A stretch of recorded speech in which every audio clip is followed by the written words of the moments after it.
주일입니다. 감사와 찬양은 구원받은 성도들이 해야 될 마땅한 본분이라는 것을 우리가 압니다. 우리에게 큰 일을 행하신 하나님께 우리가 할 수 있는 일은, 가장 자연스러운 일은 감사와 찬양일 것입니다.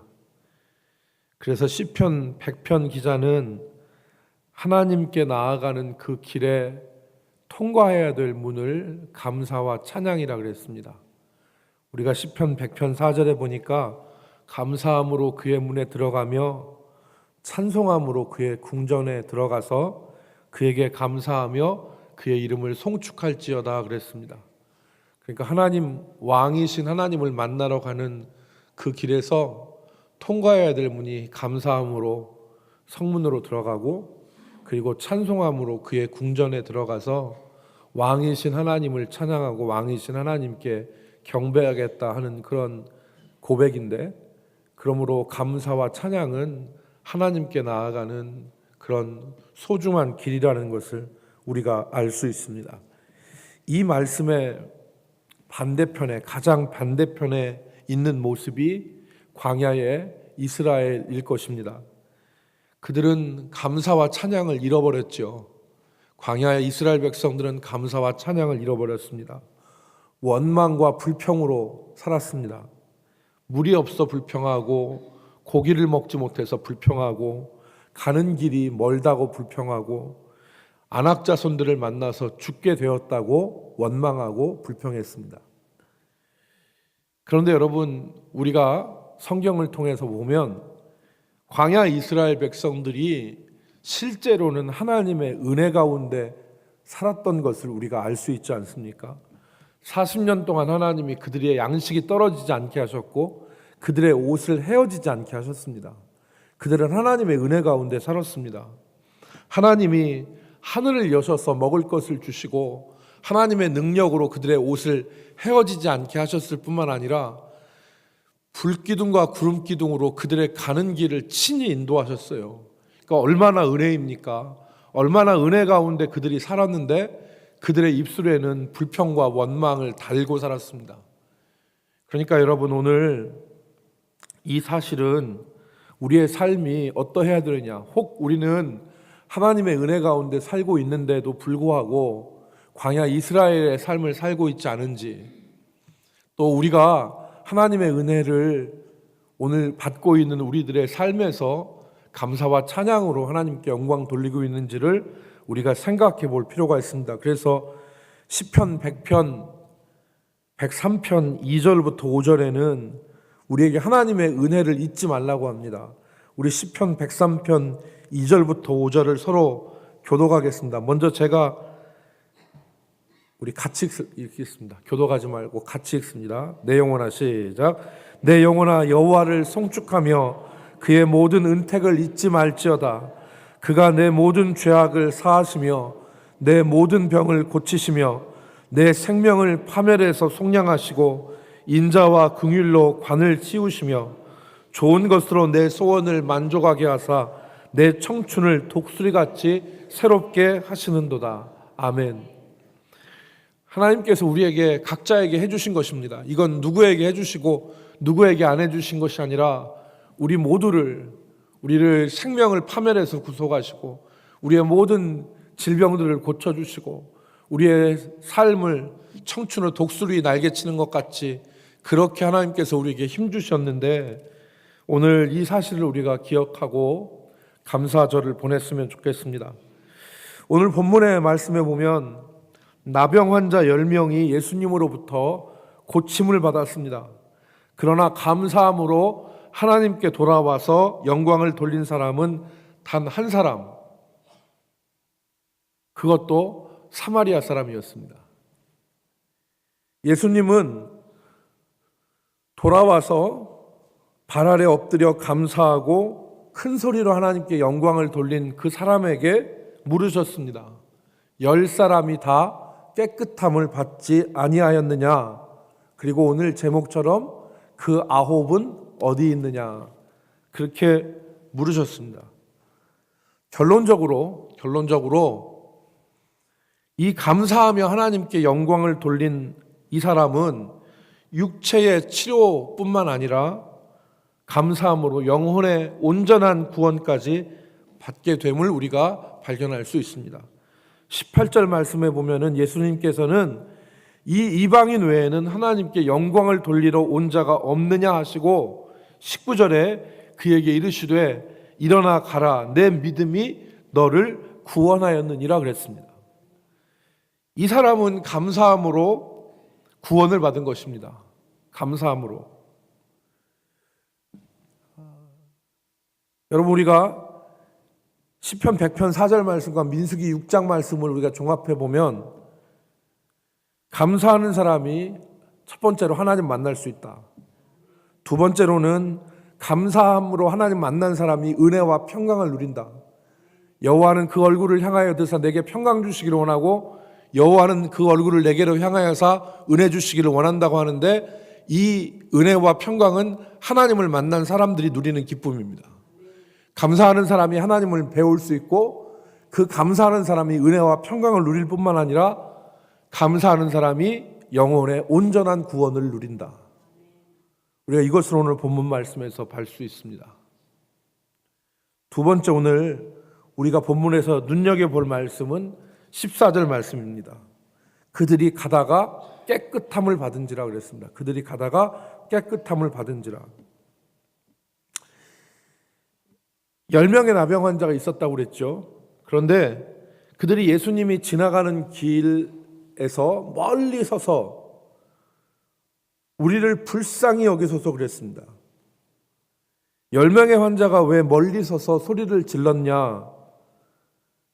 그것은 이스라엘의 율법상 나병 환자는 즉시 발병 즉시 격리되었습니다. 그래서 사람들을 가까이 할 수 없었죠. 자기 집을 떠나야 됐고 자기 마을을 떠나야 됐습니다. 그리고 사람들에게 가까이 가게 되는 일이 발생되어지면 소리를 내야 됐습니다. 부정하다, 부정하다, 부정하다. 그러니까 나는 지금 몸에 부정함이 있기 때문에 내게 접근하지 마십시오라고 소리를 질러야 됐습니다. 그러니까 이 사람들은 항상 사람들과 격리되어 있어요. 왜냐하면 이 나병 환자와 접촉하는 사람들은 역시 부정해졌죠. 그러니까 이건 민폐입니다. 그러니까 민폐를 끼치지 않기 위해서도 자기를 부정하다고 외쳤어야 됐어요. 그런데 이들이 예수님이 지나간다는 그 말씀을 듣고 멀리 서서 예수님께 우리를 불쌍히 여기소서 소리 질렀습니다. 얼마나 절박했으면 그렇겠어요? 그런데 14절 말씀을 보니까 예수님께서 보시고 이르시되 가서 제사장들에게 너희 몸을 보이라 그랬습니다. 여기 보시고라고 하는 말은 무슨 말이냐면 그들의 몸 상태를 보셨다는 말입니다. 그러니까 예수님이 가까이 가셨다는 거죠. 그래서 그들의 몸 상태를 보시고 하시는 말씀이 가서 제사장들에게 내 몸을 보이라, 너희 몸을 보이라 그렇게 말씀하신 것입니다. 율법에 근거하면 나병 환자나 부정한 사람이 제사장에게 가는 경우의 수는 딱 한 가지입니다. 나병 환자나 부정한 사람이 제사장에게 갈 수 있는 경우의 수는 딱 한 가지예요. 그게 뭐냐면 자기 몸이 호전되었을 때, 자기 몸이 나았다고 생각되었을 때, 그때 제사장에게 가서 몸을 보이고 완치 판정을 받고 정결하는 의식을 한 다음에 일상생활로 복귀했습니다. 그런데 지금 예수님이 나병 환자들한테 뭐라고 말씀하셨어요? 제사장들에게 가서 너희 몸을 보이라. 이들의 몸은 지금 나아졌습니까? 안 나아졌습니까? 안 나아졌어요. 안 나아진 상태에서 가서 보이라는 거예요. 이 말이 안 되는 거죠. 오늘 본문에 보면 가다가 나음을 입었다고 그랬어요. 가다가 나음을 입었다고 그랬습니다. 그러니까 지금 이들이 예수님의 말을 듣고 가서 제사장에게 몸을 보이라 이 말을 들었을 때 이들의 몸에는 변화가 있었어요? 없었어요? 없었어요. 만약에 이들이 삐딱한 마음을 먹었으면 이렇게 얘기했을 겁니다. 지금 당신이 우리를 희롱하냐? 몸이 나아야지 제사장에게 가서 보일 거 아니냐? 아무런 치료도 해주지 않고 제사장에게 가라고 하니 당신이 지금 우리를 희롱하는 것이냐? 이렇게 충분히 말할 수 있었습니다. 그런데 감사하게도 14절 말씀 보니까 가다가 그들이 깨끗함을 받은지라. 가다가 그들이 깨끗함을 받은지라. 이 나병 환자들에게는 예수님의 말씀을 믿고 가는 믿음이 있었어요. 다소 황당한 예수님의 말씀이었겠죠. 믿을 수 없는 그런 예수님의 말씀이었는데 그들의 발걸음이 헛수고가 될 수도 있었습니다. 헛수고가 될 수도 있었어요.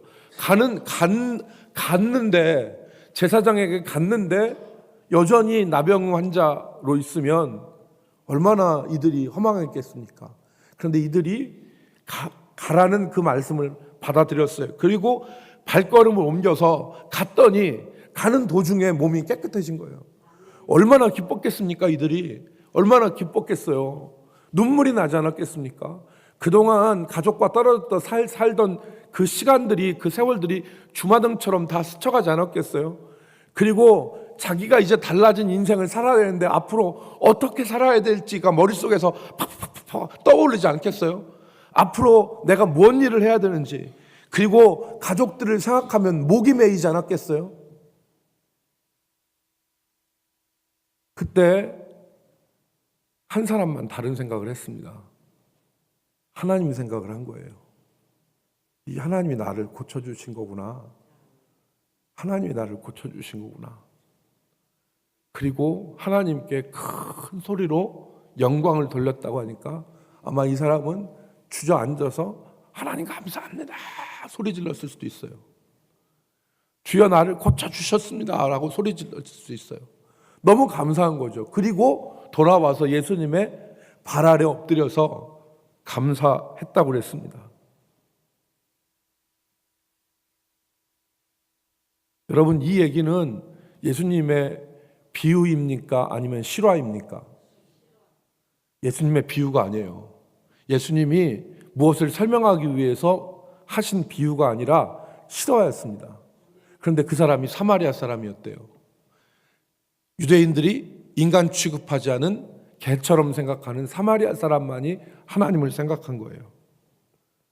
오늘 우리가 본문에서 세 가지 모습을 볼 수 있습니다. 첫 번째로는 어떤 모습을 볼 수 있냐면 가만히 주저앉지 않고 예수님께 나아가서 예수님께 부르짖는 믿음. 그 믿음이 첫 번째 우리가 본문에서 볼 수 있어요. 이 10사람은 가만히 있지 않고 예수님께 나가서 예수님께 가서 부르짖었어요. 이 믿음이 큰 믿음이에요. 그런데 두 번째 우리가 어떤 모습을 볼 수 있냐면 예수님이 말씀하시자 순종하고 갈 수 있는 믿음을 우리가 봐요. 그죠? 이들은 순종하고 갔어요. 세 번째 우리는 어떤 믿음을 보냐면 그 하나님의 은혜에 감사하는 믿음을 봤어요.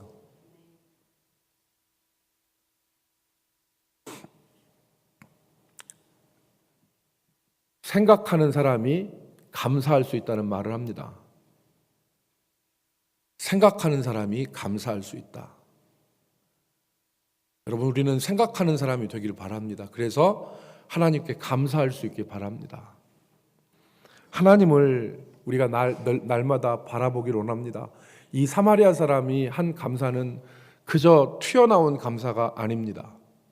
이 사마리아 사람이 한 감사는 늘 주님을 생각하고 그 주님을 바라본 사람이 자기 생활 가운데 이루어진 엄청난 일들을 바라보고 하나님을 기억해서 감사해요. 그러니까 이 감사가 귀한 거예요. 이 감사가. 여러분, 가만히 앉아있지 않고 부르짖는 믿음도 귀하고 말씀하였을 때 내가 그것을 꼭 필요하니까 순종하는 믿음도 귀해요. 그러나 더 귀한 깊은 믿음은 하나님의 은혜에 감사하는 믿음입니다. 여러분, 오늘 저는 감사주일 오전 예배 때 감사에 대해서 말씀하지 않으려고 합니다. 다른 주제를 가지고 말씀하려고 하는데 광폭적으로 얘기하면 감사가 되겠죠. 세 가지 감사가 있다고 그럽니다. 주셔서 감사, 주시면 감사. 이게 두 가지 감사시요. 주셔서 감사, 주시면 감사. 주셔서 감사하는 것은 내가 받은 것 때문에 감사하는 거예요. 그 일반 사람도 다 합니다. 주시면 감사는 앞으로 주신다면 조건에 감사죠. 그러나 정말 깊은 감사는 그리 안 하실지라도 감사죠. 하나님, 그리 아니하실지라도 감사합니다. 내가 하나님께서 내게 주신 은혜가 큽니다. 하나님, 그리 아니하실지라도 내가 감사합니다. 오늘 우리가 감사로 하나님을 만나게 되고 그 감사는 우리 영혼을 참된 구원에 이르게 합니다. 여러분, 하나님을 바라보십시오. 하나님을 바라보시고 하나님을 늘 생각할 때 그 하나님이 우리에게 베풀어 주신 은혜를 큰 소리로 찬양하고 주님 앞에 발 아래 엎드려서 감사할 수 있는 우리 영혼이 될 수 있기를 주의 이름으로 축복합니다.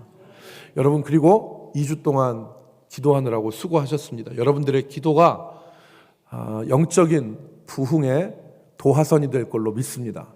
여러분들이 정말 잠을 이기고 나오셔서 기도하시고 또 어렵게 이 성전에 나와서 기도한 기도가 하나님의 교회에 큰 유익이 되고 하나님께서 기뻐하시는 산 제물이 되고 하나님이 여러분들의 그 수고를 잊지 않으시고 여러분의 기도를 잊지 않으실 거는 저는 확신합니다. 여러분, 이번 부흥 성회 기간 동안에 큰 은혜 받으시고 또 하나님 앞에 기쁨으로 감사함으로 나아갈 수 있는 저와 여러분들 되시기를 바랍니다. 기도하겠습니다. 하나님, 오늘 우리들이 주님 앞에